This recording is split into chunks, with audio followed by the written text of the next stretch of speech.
Tevgera Hilala Zêrîn ya bajarê Kobanê ji bo pêşxistina asta hunerê bawayekî berdewam di nava çalakî û hewildanan de ye. Di nava tevgerê de gelek komên hunerî, çandî û mûzîkê hene. Yek ji wan jî Koma Şehîd Esmer e.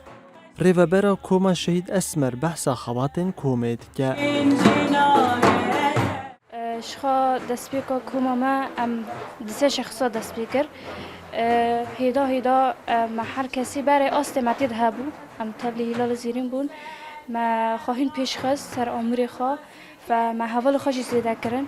و قاپی مەش هەر کەسی رو ڤەکرێ یعنی ئەم دغازن هین ئەنداما زێدە بکەن و شخا ئەم هەر یەک ئەمورەکە لێتخن هەنێک ژی تەنێ دەنگن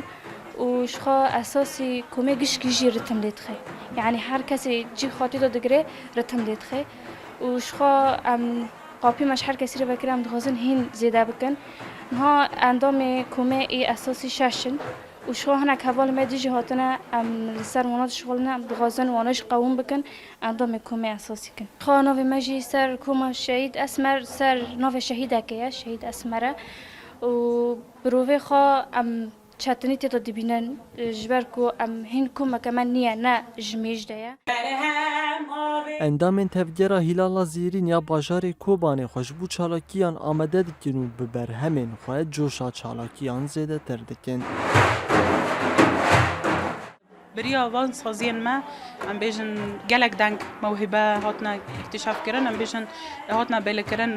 جند جواک دا خودی رو لکی هنری چاوه براستی اوجی یعنی گاوه کی ام بیشن پیروز بو پن گاوه که ام بیشن پیشوازی کردن بیتر یعنی ام بیشن دست دا جنان کو جن هیرو هجمار مزنی کو تنه به درجه که چکان جنان یعنی حس کردنی وان دا خازی وان ج هنر راهیه